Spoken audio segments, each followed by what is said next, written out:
taking first cut. Golly. Welcome to the First Cut Podcast. I'm Rick Gehman, and this is your DFS preview for this week's Genesis Invitational. Joining me to break it all down, Greg DuCharme is here. Hey, Greg. Hey, Rick. Another good one here slated for us this week at Riviera Country Club. Very, very good golf course. Very good tournament. Loaded field of 70 players with a cut. There is a cut this week. Important to note. Although it should be pretty easy. You got to play pretty poorly to miss it, I think. But this should be a really cool tournament. 70 golfers in the field, a top 50 and ties, plus anyone within 10 shots of the lead after 36. Is there a scenario in which just one guy misses the cut?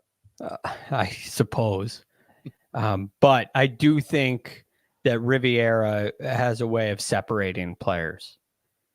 So I don't think it will be that tight, but it could be because it's a pretty strong field. But this event can yield some separation. Guys can pull away a little bit here sometimes, because you can get, a big breakaway pack as well. And you can get guys really struggling and guys playing really well. It does offer the opportunity for both. So I don't think you'll see a crazy, one guy missing the cut, but it could be pretty slim down there. Well, one guy will be the focus of a lot of attention this week. That would be Tiger Woods, who's playing for the first time since the Hero World Challenge. This, Greg, he said he wants to play once a month. This, I suppose, would be February's event. Yes, pretty smack dab in the middle of February. So I don't think there's really any way to look around it other than this is the February event. Right. And look, I'm really excited to see what Tiger does. I think from DFS purposes, we can discuss him when we get down into the 7K range, but I don't think he'll be on my rosters. But I'm looking forward to seeing what we get day over day. Last year in this event, he put together two pretty good rounds, Thursday and Saturday, I believe. And we had some struggles in the opposite rounds. I'm excited to see what he's able to do in between rounds this week. And if he's able to build on anything that we saw at the Hero World Challenge and the PNC. If he's able to put 4 rounds together, regardless of what the lead is, if he can go shoot 69 every day and we see a consistent Tiger over 4 days, I think it's really appetizing and really exciting as we get into the March event, deciding what that will be. Those are March should be a good month for Tiger. He should be at a golf course that suits his game really well, whichever one he chooses. But this will be a good litmus test. Yeah, and Riviera, which, Troy, you can share my screen if you'd like. We'll look at the scorecard here. We'll start diving into a lot of this stuff. Has not historically been a good golf course for him, right? I mean, this is the event that he has played the most without winning. And you can't say that for many things on the Tiger Woods resume, but you look at this scorecard, Greg, it's a par 71, 7,300 yards. It is going to offer you up a birdie immediately on number 1, and it's going to try to take it back immediately on number 2. But this is a course that you described as being able to separate the pack, being able to kind of, I'm assuming you are going to, distinguishing the best of the best. Yeah, I think it does a really nice job of that. It allows you to play. Have you seen a rough number? You know what we're going to get for rough this week? 2 inches of Kikuyu. Yeah, 2 inch. There you go. So not too heavy in the rough. It lets guys air it out with driver, and distance will be a big factor here. Distance can be a separator, but it's not so long that only long guys can compete. So there is an opportunity for all players to compete. But the other thing it does is it tests your entire game. Because of the length of the golf course, you end up coming in with some longer irons, and greens end up getting missed. And short game becomes something that's, very important here. So when you start to take advantage of the easier scoring holes, the par 5s, number 10, not necessarily easy, but you can make birdie there. Right? When you start to take advantage of those holes and you're able to, you start to separate yourself, making birdies where you should and limiting bogeys where you shouldn't. And when you do that, you can put together some really nice scores. I'm interested. So I'm going to go out there tomorrow. I'm going to see what it's like on Tuesday. I'm interested to see how soft it is, how wet it might be. Not wet, but soft, I guess is probably a better way to put it. LA has literally gotten like a year's worth of rain in the last 12 days or so. I don't know, because this is usually kind of firm and fast and challenging and spicy. I would be surprised. Joe LaCava was on Sirius XM PGA Tour radio today for a little bit, and he said it's in great shape, and you wouldn't know that there's been that much rain. Wow. He did not say it's firm.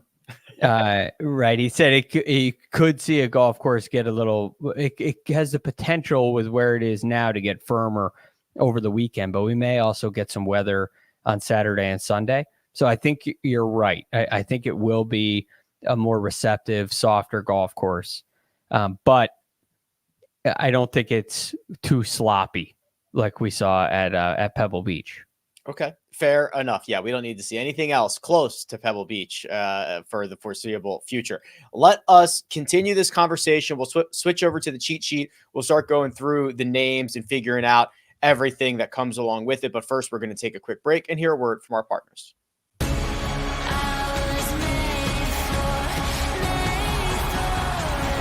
UEFA Europa League knockout stage on CBS Sports Network and streaming live on Paramount Plus. You were made for this.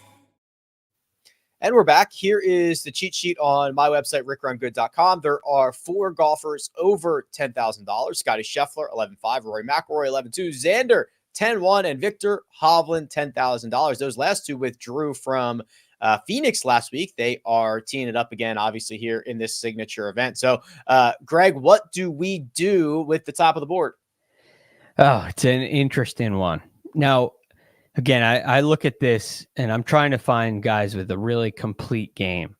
And so Xander Schauffele jumps off the page to me first and foremost as someone with a really complete game. Now, all these guys are complete to some degree, but Xander jumps off the page to me. We didn't see a phenomenal performance at the AT&T Pebble Beach Pro-Am, so I'm a little concerned about his wrist. But you look back at his record here at the Genesis, and it's really quite good. It's a lot of top 25 finishes. Top 25 every year except last year, where he finished T33. I know that there is a cut in this event, but limited field, very likely to make the cut. I think Xander's a really safe play up here at the top. It should be effectively a no-cut event, especially for the guys at the top of the board. I mean, if they are not within 10 shots of the lead or inside the top 50, for the guys that we're talking about in the 10, the 9s, and even the 8s, like something has gone horribly wrong. Yes. And you're just wrong. And I expect all 4 of these guys to be playing 4 rounds this week. Yes. So Xander's definitely on my list. And it's also just really hard for me to look away from Scottie Scheffler. You got to pay up for him. He's at 11,500. But, I mean, Rick, you saw the way he hit the ball last week. It's disgusting. It is. We're running out of things to say. Mm-hmm. I mean, every shot is just dead flush. He also, the bugaboo, the putter, he gained strokes round 1, round 2, round 3. Now, I don't know if things tightened up and you start to feel a little bit more pressure on Sunday and you go back to some bad habits. That's where he gave away a stroke and a half, and he actually gave away like 3 strokes to over 5 holes on the back 9. It wasn't necessarily pretty, but from a statistical standpoint, he seems to be getting maybe a little more comfortable with the putter. I think so. It looks, I feel a little less nervous on those putts inside of 5 feet. I do think it's better. I don't think it's best, but ultimately you just look at this results column, right? And that's ultimately what we're looking at here. Right? He's hitting over 90% of his greens in regulation this year. This is a ball striking clinic that has continued from last year. And it's so automatic. It's hard for me to leave him off this list, especially on a golf course like Riviera, where you don't necessarily have to go make a million birdies. It's not the American Express. You want to fade him at the American Express? I get it. But his tee to green game can absolutely separate him from the pack in this tournament.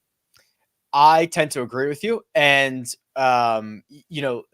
we're seeing like this is basically his floor. Like T5 is basically his floor. I think this is a better golf course for him that allows him to kind of play to his strengths. Now, let's talk about level of concern on both Rory McIlroy and Viktor Hovland. And you tell me if you're concerned at all and where that stands. The Rory McIlroy concern would be the T66 at Pebble Beach, where he lost 5 strokes to the field. It was one of his worst performances in multiple years. And the Viktor Hovland concern would be the fact that he's lost strokes on approach in 3 straight and actually cited the reason for withdrawing from Phoenix last week was his game wasn't tournament ready. He wanted to go make sure he was getting dialed in before he got to a signature event. So what is the state of the union on these two?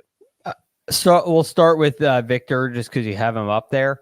This is definitely concerning when you have not just the withdrawal, but the performance on approach. And that's something you just don't see from Viktor Hovland. Actually, you literally don't see. So him losing on approach in 3 straight events is the first time in his career he's ever done. It's never happened. Yes, and if he's had bad tournaments here or there, very rarely. He's had some weak stretches, but ultimately never like this. Never like this. So you combine that with coaching change as well, going from Joseph Mayo to Grant Waite, and you wonder if there's a little bit of confusion. So it's concerning to me. If you think that driving's the most important thing at this golf course, you could definitely make that argument. I tend to lean a little more towards all-around play. And especially short game, you could make a case that a driver of the golf ball like this will be right at home here at Riviera. But when I see that performance approaching the green, there's something going on with his swing that he's got to get sorted out. He can get it sorted out in a week off. There's no question. But I have my concerns, especially when he's in the price range with a Xander Schauffele and a Scottie Scheffler. Yeah. Here's Rory, which is just a great record. And then all of a sudden something happened at Pebble Beach. And I can give a lot of passes to things that happened in one event, especially that one, but it was ugly, Greg. It was ugly. No, it was 3 rounds. And let's not forget that Rory McIlroy was winning this tournament on Thursday before he has a 2-shot penalty, has taken unplayable lie. One situation kind of threw him for a loop. Is that a sign of a fragile game? Maybe, but I could look at the other side of the coin too and say there's a lot of signs of some really good stuff. And Rory may have some things to iron out. Maybe hard to say at this point that it's rust to shake off when you look at what he did in Dubai. But even in Dubai with 2 top 2 finishes, it didn't feel great. Yet he's able to win and probably should have won both of those events, and comes into Pebble roaring ready to go. So I have a hard time playing him over Scottie Scheffler, but I would not fault you for playing Rory McIlroy at all. I'm not worried about Pebble Beach. So the way that I understand that 10K range is Xander, Scottie, not much concern for Rory, more concern with Viktor. Yeah. Yep. I think that's fair. And I hate to, show concern for Viktor Hovland because I love him. I root for him. Hope he can contend. But amongst these 4, we got to rank them. And I would go Scottie, Xander, Rory, Hovland on my power rankings, if you will.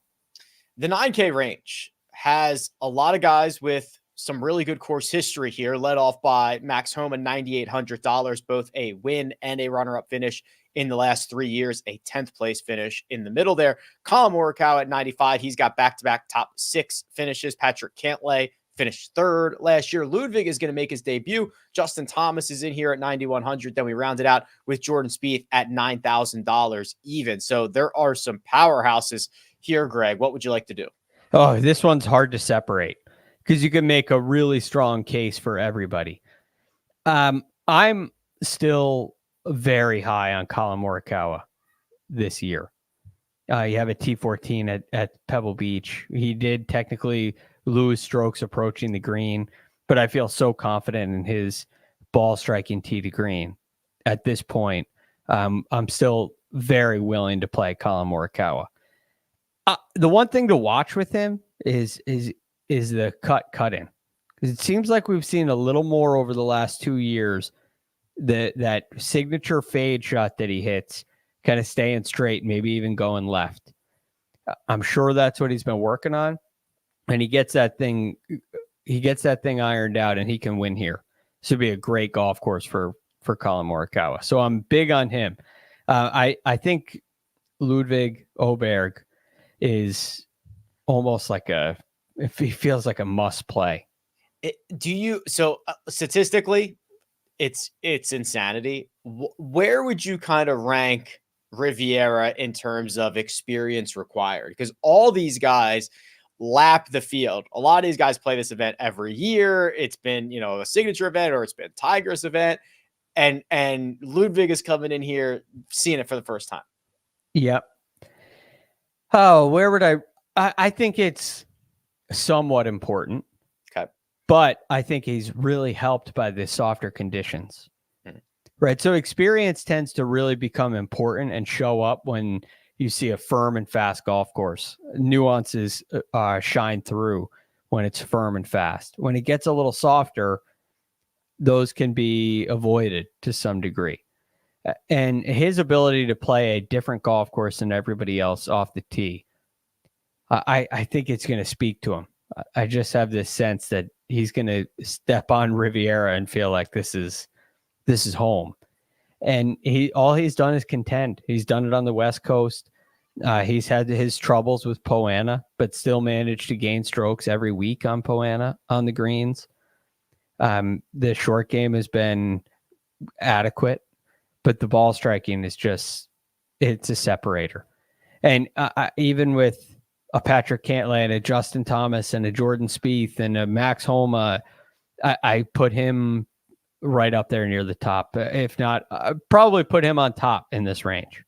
It is hard to illustrate how good he's been, but basically since he's turned pro, it's been him, Scottie Scheffler, and Rory McIlroy have like statistically been the best players in the world, the best tee to green players in the world, like however way you want to slice it. Since Ludwig became a professional, he might be a top 3 or 4 player in the world. Yeah. And you can get him at 9,200 in this one.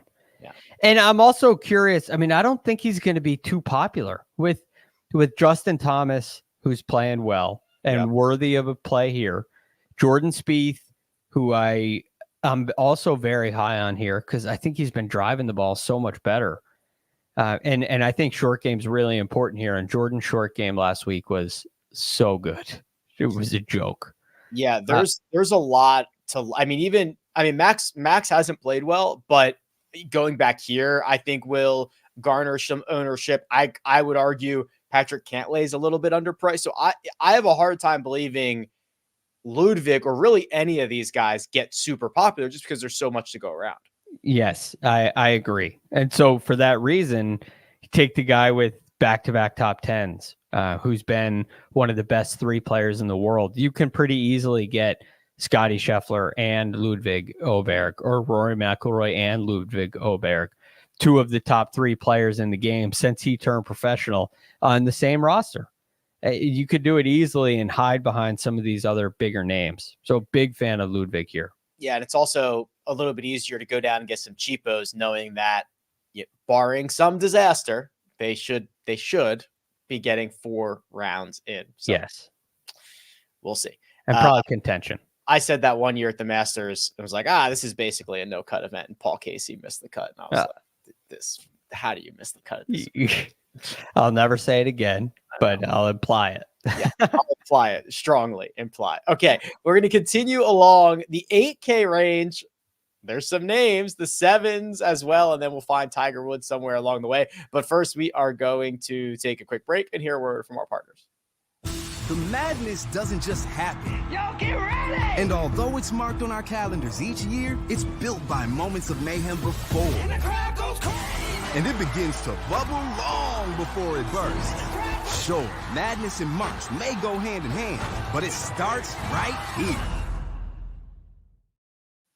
The $8,000 range is led by Finau and Fleetwood. You get Sam Burns and Sahith, Cam Young right in the middle, and we round it out with Fitzpatrick, Wyndham Clark, Adam Scott, Tom Kim, Jason Day, and Sung Jae Im.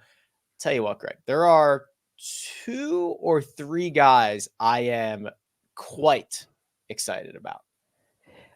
There's some guys I'm really excited about here in this range too. And how many would it be?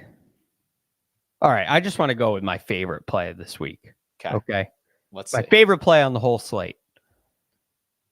Maybe a one and done play. Oh man, out of the 8K. Yeah, I know. Adam Scott. Okay. Yeah. So come on. I've been trying to convince myself to use him in. I don't think I've got the stones to use him in a one and done. I am battling the same thing, my friend. But because this is not just a normal one and done, this is a $4 million. Yes.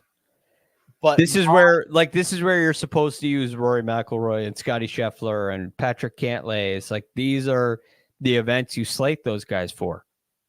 This is exceptional. Yes. Form. Going to a golf course that is ideal for him. Exceptional. Great course history. He's doing it in a sustainable manner. Listen, man, I'm with you. I'm with you here. The ball striking has come back. The driver has come back. There were a few years where he was a little shaky off the tee. And the iron play was a little up and down. And he was leaning on short game, leaning on putting. That's not the case anymore. But the putter hasn't deserted him. It's still there. He's done it in Dubai, did it at Pebble Beach, did it last week at the WM Phoenix Open in the Mayhem. I mean, and now he's going to his favorite golf course on the PGA Tour. Mm-hmm. He's won here twice, 2020 and like 2005. Okay, I thought it was like 6 or 7. Yeah, 2005. Yep, he came in second in 2006. Yeah, he's got a bunch of other, really good finishes. Second in 2016. He finished 4th in 2022. Yes. It's and he is playing right now just as good as those years. So he's way underpriced. I get why. I mean, I'm not like saying there's fraud going on here or anything. I get why he's priced where he is, but it's hard to pass up. Really hard to pass up. Do you think you could use him in a one and done? Yes. Yeah. Think about who's won this year. Oh, dude, don't even get me started. We're 6 in a row on like 101 and longer. Yeah. I could also. This is a hard one for one and done for me. It's not easy. I wish first was like 2 million. I would lock him in right now. If this was not a signature event, not designated. If this was just like last week or something, I'd lock him in right now. Yeah, I know. It's a big risk. But what do you think the floor is with him? Like he's not going to miss the cut. He almost did last week. Finishes T8. Mr. Bogey does point out that you do have the stones, Greg. You used Kurt Kitayama last week. Did I win the week? No. Amongst us? I did with Sam Burns. Oh, I thought you were going with Ben On. I thought you were going with Ben On. No, you announced it on the tapes. So I did type in the outline, and I did apologize on Tuesday. I lied to you. Okay, all right. I didn't know I was lying to you in the moment, but when I went to put my pick in, I was You like, couldn't do it. I got to go Sam Burns here. That was a good play. It turned out well. Speaking of which, and he is in. Well, not Brad. Yeah. Sam Burns. He is in this range as well. Yeah. He is playing great golf. He led this event late on a Sunday a couple of years ago. He's gone 6th at the American Express, 10th at Pebble Beach, 3rd last week. I like when Sam gets hot. When Sam gets hot, he goes on runs, and then he kind of, ebbs a little bit, and you kind of stay away. But he's in the middle of one right now. He's in the middle of one right now. And look, he's a great putter. So here at the Genesis in the past, it was 2021 where he had the lead. Yeah. He's 3rd. He's gained strokes putting every year except one, but he does have 3 missed cuts in 5 starts. Yep. I have been late on Sam Burns, but I think it's time to put an end to that. He made an all-world par on what's the one with the par 3 with this bunker in the middle, 6 or 7? I think it's I believe it's 6. okay. Where he was like up against the boundary fence, and he had to I don't remember how but it was like he had like basically no backswing. He was able to somehow get it on the green. He rolled it in. I'm like, oh wow, Sam, he's gonna win this golf tournament. He's 3 shots clear. He's got he just made an all-world par. He ends up coughing it up later. Yeah. But he's been showing some really strong ability with his ball striking, which is a good sign. That was 3 years ago. He's a different guy now. Yeah, but I'm saying of late. Yes. Of late, he definitely is a different. He's won a lot since then. So he's capable. He gained strokes approaching the green in the last 2 weeks. The American Express, kind of strange stats, did a lot of his work on the greens. But I think there's signs that he's hitting it really well. He hit it really well last week, and he can fill it up on the greens. So I like Sam Burns. I don't think I like him as much as Adam Scott, which is crazy. Yeah.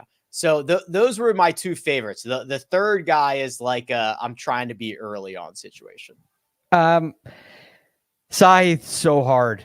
I'm usually wrong on him. I'm 0 for infinity. I was right on him last week. I did. He played really well, and I liked him last week, but it was kind of a feeling, like a gut feeling. Yeah, I think Scythe's starting to show a lot more consistency throughout the bag. And you would be early on it to say that this week that it's that it's going to stay true. But I love what he can do with the short game, and I love what he can do on the greens. So I'm interested there. But Rick, and the early guys at a driver's golf course like this, it's Cam Young. Yeah, exactly. That's exactly who it is. Yeah. He's done enough for me. I like that he, even during this poor play, never lost the weapon, never lost the driver. No. Now we're starting to see, okay, 3rd in Dubai, T8 in Phoenix. We're starting to see those green squares come back. You go to this golf course where I think he has a runner-up in a 20th, I think. Yeah, that's right. A T2 and a T20. Yep. And this is just, you talked about it. There's a way to separate yourself. He's got the weapon to separate. And it's going right now.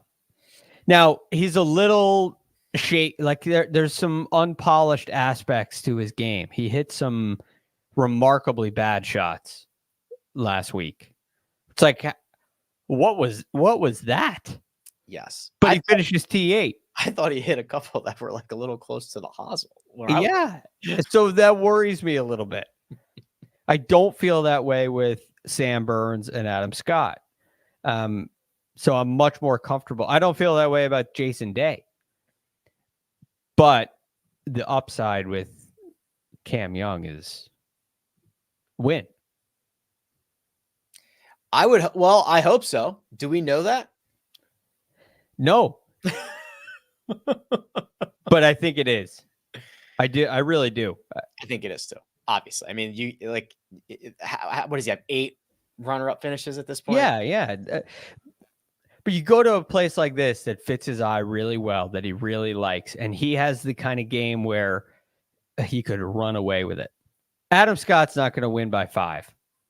He could win by 1, win in a close one. He's not going to go win by 5. And I think Cam Young could go and like his first win will be by 5 shots, I think. And I think it'll be at a big time golf course like this. We've covered a lot of this 8K range, but is there anybody that we need to talk about that before we move on? No, not for me. Yeah. I mean, maybe Wyndham Clark. He's looked really good, but I don't feel that strongly about it. The $7,000 range. Keegan Bradley, Will Zalatoris at the top. The middle, that's where you'll find Chris Kirk, Danny McCarthy, Hideki Matsuyama. The bottom, you can get yourself Bo Hossler or Harris English. Greg, where do we want to go here? 4 guys have my attention in this range. Great. I'll read them all to you, and then we can go wherever you want. Perfect. Keegan. Okay. Will Zalatoris. Great. Nikolai Højgaard. Love it. And Siwoo Kim. All right. Okay. Perfect. Let's go with Keegan first. So we'll go Keegan, then we'll go Will. They're both $7,900. They're at the top of the board here. So Keegan is coming off of a T11 at Pebble Beach. He did not play in Phoenix last week. He had the runner-up in Sony earlier this year. He hasn't missed a cut. Not that I think a cut is an issue, but he has not missed a cut since the Open Championship. And that is a lot of green ball striking stuff there. Yes. So the ball striking has been very good. The putter is new, and I think it's changed a lot. But here's what I find so interesting about Keegan. Go into his course history, and you see a miscut, a T48, a T60, a miscut, a T51, a miscut. Right? You have to go all the way back to belly putter Keegan, which is 2015. He has a T4. He has a T2 in 2012. T16, T20 in between those two. Yeah, look at this. He gained strokes. So basically from 2012 to 2017, he gained strokes in 5 out of 6. And then since then, he's been a loser on the greens in 6 straight. Big time. And I think he's changed something with the putter that he believes in. I think he feels confident about it. He's shown consistency for a really long period of time that the putter works. And so while the course history is a little shaky of late, and I typically would not look at results from 2015 and before that, but I see Keegan now as the belly putter Keegan. And I think he's underpriced in this range, underpriced at 7,900. He can contend here. It's a pretty interesting little marriage of things, the new putting with the long-term kind of ball striking. That's not bad. Let's go to Zalatoris, because this if knocking off the rust was a stat profile, it would be this. Yeah, it looks like a bad haircut. -20 at the Hero, -7 at Sony, +5 at the American Express, +7 at Farmers, and getting better, in different categories along the way. I mean, this is what a guy returning from injury. This is the stat profile you'd expect. He's giving it to us. Is he back? Is he just good to go now? Well, I think he's a lot closer to back, right? I think all of a sudden I think he's playable on golf courses that are good fits. I'm no longer worried about the golf swing. He can control the ball. He played so well at the Farmers, which is why this is really on my head, because the strategies that he employs, I think that's the reason why he plays the tough golf courses so well. And while there are definitely birdies made out here, this golf course requires some strategy that he can employ. And it's not the American Express where you got to go birdie every hole, right? Par's a good score on a lot of these holes. And Will Zalatoris understands how to do that. And I believe that he's in a pretty good place with his golf swing. So I think it's a fair price for him. And I think it's also a really good spot to take a chance and play him. Fourth last year, T26 in 2022, T15 in 2021. Those were the two at the top of the board.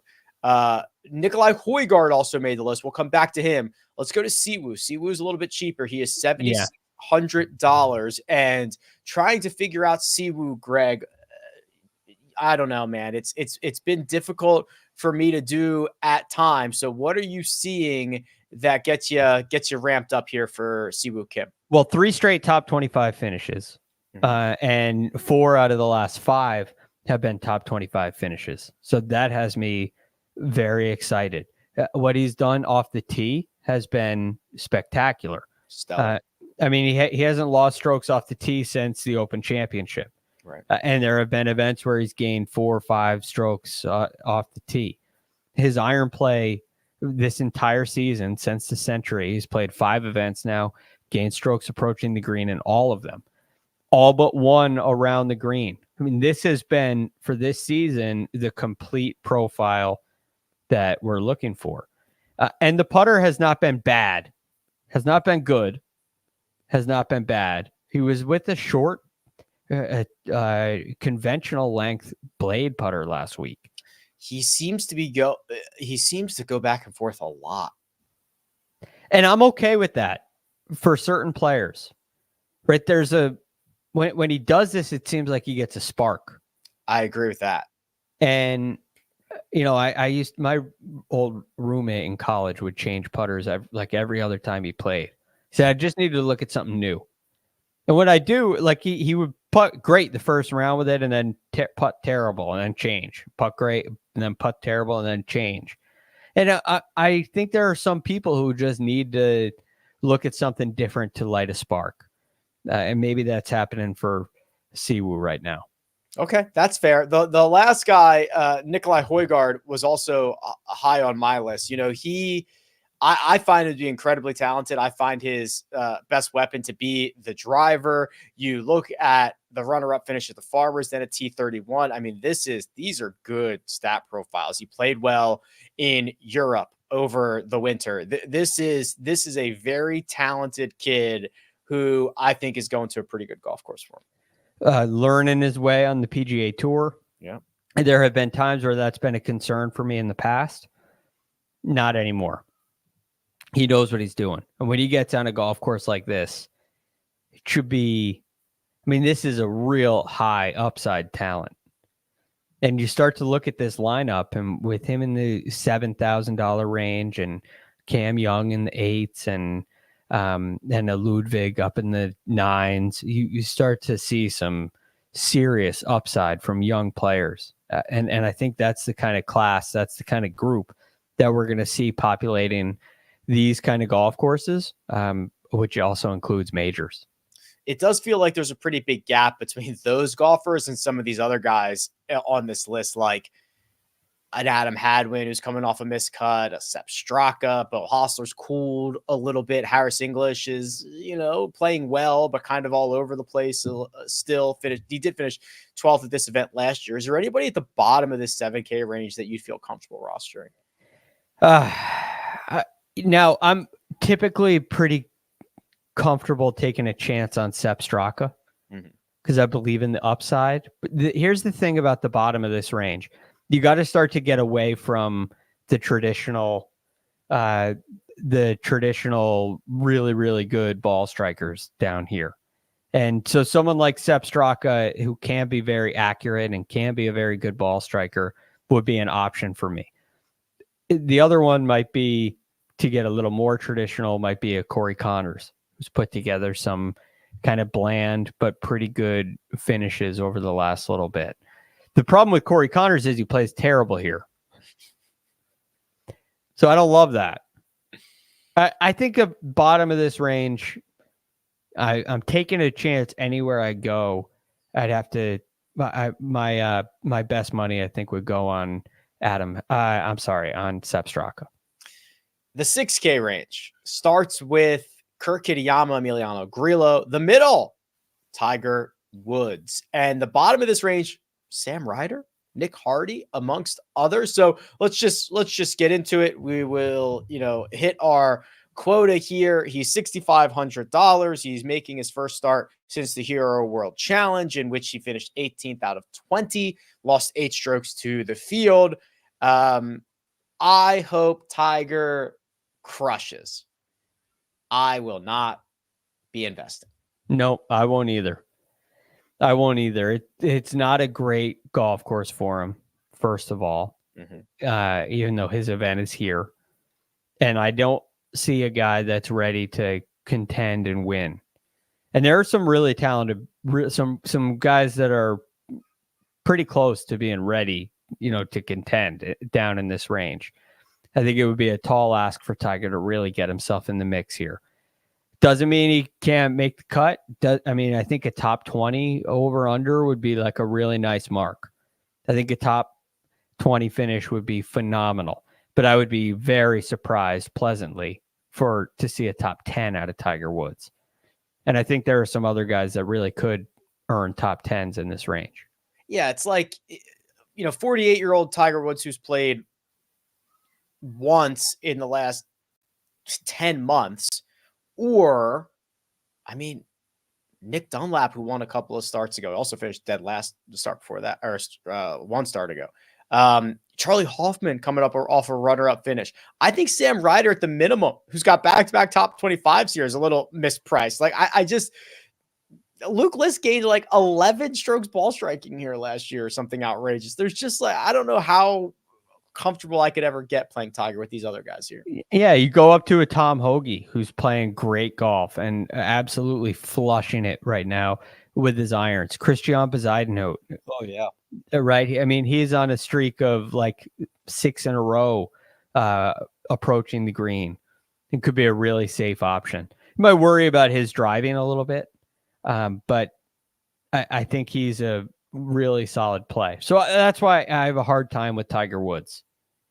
And is that the bet? Even like Taylor Moore, who we see is a little sporadic throughout his game, but he's won recently at the Valspar last year, and I still think there's a lot of upside with the Taylor Moore, even though I don't necessarily like it.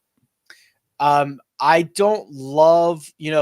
We got Kurt Kitayama right last week. I don't think this is nearly as good of a spot for him, but still, I think he is still priced a little too cheap that I'd give him another crack here. I would definitely give him another crack. One start here, he's missed the cut, but look what he's done off the tee. It's been really strong driving. So I don't feel strong enough to play him in one and done. I also already did last week, but I will definitely roster him in some DFS lineups. Yes, I agree. Where else are we going to go? I mentioned Seabez. I think he's playable. Kind of feels safe. Hoge, I don't feel like this is a great spot for Hoge, but I think because of that kind of iron play, which his iron play is strong even with long irons. I think he's really feeling it right now, and he's been strong on the greens. So I would definitely roster Tom Hoge. Feels like the Luke List stuff is kind of cooled a little bit. I tend to agree with that. So, Hoge is the new List. Yeah. But a much better putter. Well, over time. Good. Good luck being a worse putter. Yeah. Right. Nah, he did figure it out for a couple weeks, but I agree. I think the shine has worn off a little bit. And now we look for our new shiny object, and now it's Tom Hoge. Yep. And I love when Tom Hoge's in the 6K range. That it's a must play. You had a Matrix a couple years back. Maybe Lanto Griffin. Yeah. Is Lanto in the 6K range? Yes. Play him. That's right. If he's not, no, don't play him. A Hoge shouldn't be in a 6K range. There's no way. We've fallen a long way. What has Lanto been up to? I think he's playing it. Is he on the Corn Ferry? We've fallen a long way since the Lanto days. Yeah. Missed the cut. Well, injury. Oh boy. Yeah, he's struggled with some injury. It's been tough road for him. Yeah. I think Sam Ryder is legitimately playable. So do I. He's got back-to-back top 25s. He's playing fine. Okay. It's fine. He missed the cut in Phoenix by less than a stroke. Missed the cut at the Farmers. It's got a course rotation. He lost a stroke and a half on the North course. Who cares? Other than that, he's got some good finishes. He's got some good finishes here. He is $6,000. If you want to get your Scottie Scheffler, your Cam Young, or whatever that looks like, Sam Ryder is $6,000. You could do whatever you want. And it's not a shot in the dark. I mean, he could be the pale play of the week. It's really that good. It's that average. It's just fine. And it could be a golf course he really likes. I like Chase Johnson. Chase Johnson is an APGA player who's in on the Sifford exemption. He is the same price as Sam Ryder. That is a joke. I mean, Chase is good, but Chase doesn't have status anywhere. And Sam Ryder's a professional PGA Tour player who contends a couple of times a year. He's on commercials. Yes. And if you're on commercials, you must be good at golf. You must be. Yeah. So it's a really good side. I was kind of surprised to see him priced below Gary Woodland. Yeah. For instance. It's really bad. Dude, okay. Grayson Murray is 350 to 1 to win this tournament. The only guy longer is Chase Johnson. Grayson won 4 starts ago. Isn't that amazing? Yes. Amazing thing that has happened. Amazing. Absolutely amazing. They're a good guy. I mean, Kevin Hughes down here at 6,300.